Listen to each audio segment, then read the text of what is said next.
Salam alaikum. Alors la dernière fois, on a évoqué la méthode scientifique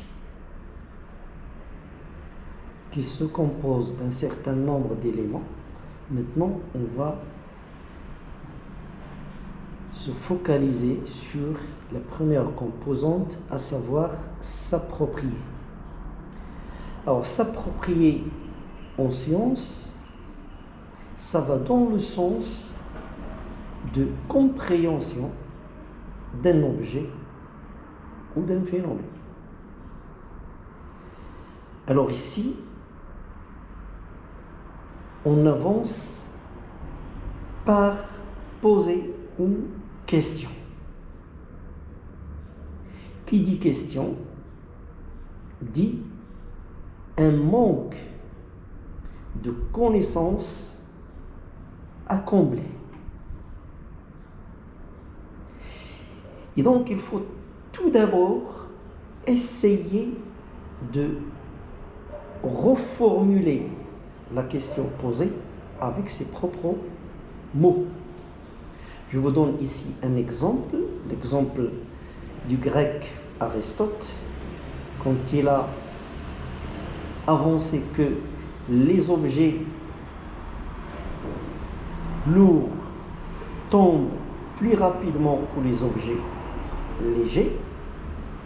Alors, une reformulation de cette question, c'est dire, est-ce que la masse intervient dans la vitesse de chute?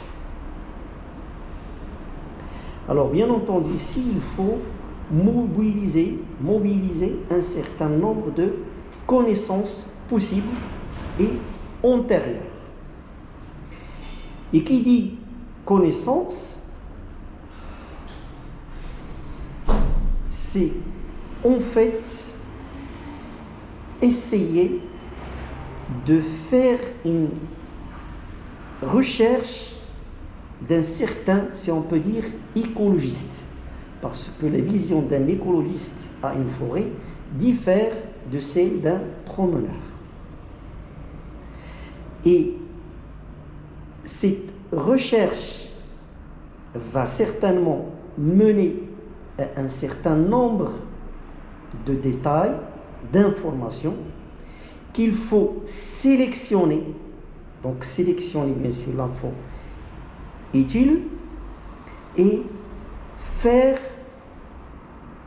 une certaine organisation des informations collectées. Alors ici, s'approprier, c'est en fait rechercher, puis extraire, c'est-à-dire sélectionner, et finir par organiser les informations collectées avant de passer à l'étape suivante qui est l'analyse. Donc bien entendu, tout ça, ça va dans le sens de donner assez d'importance à un mode de pensée et un mode de pensée critique, bien entendu. Alors, bref, et avancer les choses d'une autre façon, s'approprier en science va dans le sens de comprendre le monde qui nous entoure. Alors, comprendre, c'est-à-dire saisir avec intelligence et ramener dans un tout cohérent.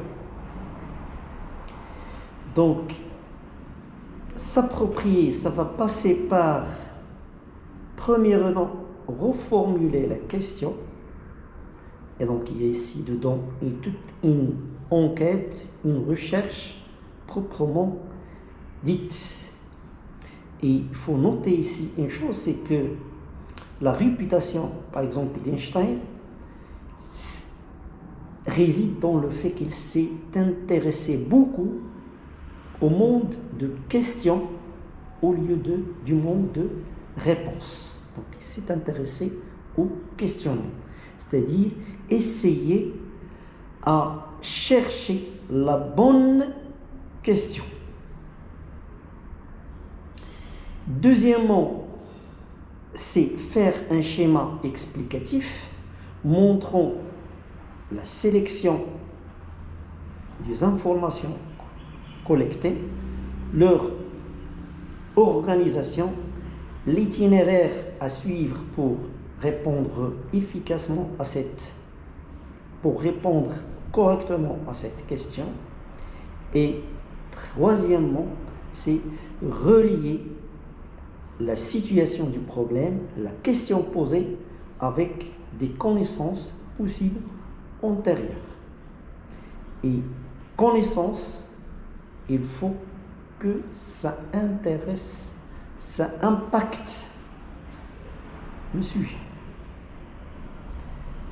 Et cette appropriation, en fait, va rehausser le mode de pensée chez l'élève ou l'étudiant. Voilà, et à la prochaine.